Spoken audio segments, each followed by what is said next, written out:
Hello. I listened to the judgment of the Oratrice Mécanique d'Analyse Cardinale, but stuff still happened. So what's up? Hey, it's a lion on the loose.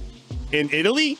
Not anymore. I just gave you the whole story, but let's go into the details. A lion escaped from a carnival in a town in Italy and walked the streets for several hours before ultimately being tranquilized and caught. 8-year-old Kimba the lion, which is an adorable name, thankfully didn't hurt anybody. For whatever reason, the lion was just like, y'all can chill. I'm just going for a stroll. There is literal footage of just like from people's windows of like, oh, there's a lion down there.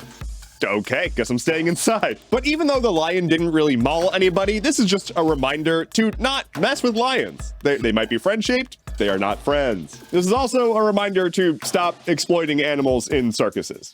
Stop it. Hey, Apple discriminated, this time against U.S. citizens and permanent residents when hiring people. The U.S. Department of Justice has reached a settlement with Apple of about $25 million over violations of hiring policy. According to the DOJ, Apple was, quote, creating unlawful barriers that make it harder for someone to seek a job because of their citizenship status. In the tech world, it's often a whole lot cheaper to outsource jobs overseas and pay a lot less, or hire on somebody and give them a visa so that they have to stay at the company if they want to stay in the country. You're either paying significantly less overseas or bringing someone here and having much better employee retention rates. It's a lot easier to keep employees when them leaving your company means they have to eject themselves from the country. Anyway, while the agreement does say that Apple did violate these laws, Apple maintains it was just an oopsie doopsie. They say they were, quote, unintentionally not following these standards. Apple is a multi-trillion-dollar company and can probably afford lawyers that could have figured that one out. Oops, wrong car. The Secret Service opened fire at 3 people in DC over the weekend because they were trying to carjack the Secret Service. Yep, it was a detail that was supposed to be protecting Joe Biden's granddaughter, Naomi, who exists. I didn't know that. But I guess these thieves didn't know either, because they were like, ooh, that's a nice unmarked SUV. Let's break into it. And then they tried to do that, and oops, all Secret Service. Nobody was injured by the gunfire because the Secret Service missed all their shots. Excellent training, but also for realsies, thanks for not killing them. Don't kill people over property. But the Secret Service saw them scramble into a red car and drive off, and they've now put out a bulletin saying, we're looking for a red car. So if you see a red car, it's probably them. Be afraid of red cars. That's the message here. Haha, I'm the news. Be scared. Boo. I scared you. Carjackings in DC are on the rise. I actually just recently talked about another US congressman who had his car stolen in DC. Maybe that just gave them a taste for public officials. But regardless, what if we just started, meeting people's needs?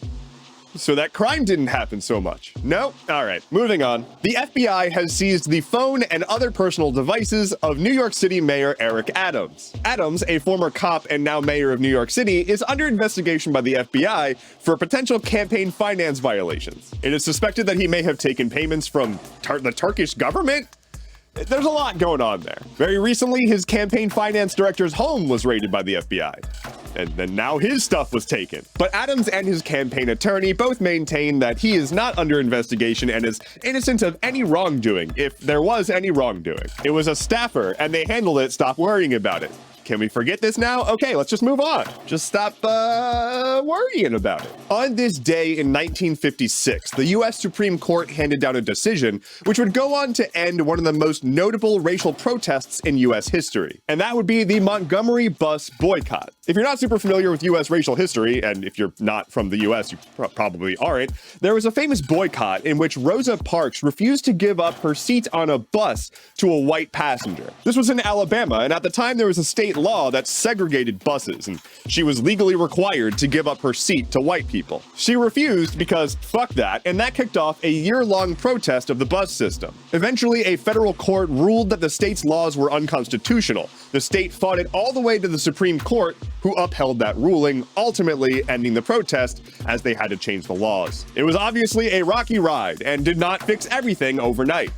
But Rosa Parks remains a total badass. Lightning round. It turns out Warren Buffett did insider trading, despite being loudly against insider trading. Shock. Here's the weather. A U.S. military aircraft has gone down over the Mediterranean Sea. They claim it was a training accident. A sitting Florida lawmaker is under fire because after being asked how many citizens of Gaza need to die in this conflict, she replied, all of them. Just so you hear her name, it was Michelle Salzman, is the one that called to kill 2.3 million people. Meanwhile, Israeli Prime Minister Netanyahu says that Israel will continue to, quote, control security in Gaza once they're done there, doing the killing, bombing hospitals, and making it so that people can't get any humanitarian aid. The great tech layoffs continue, even to this day, as Google, Amazon, and others have announced another wave of layoffs. Literally hundreds of thousands of tech workers have been laid off at this point. If you bought a Cybertruck, I'm laughing at you,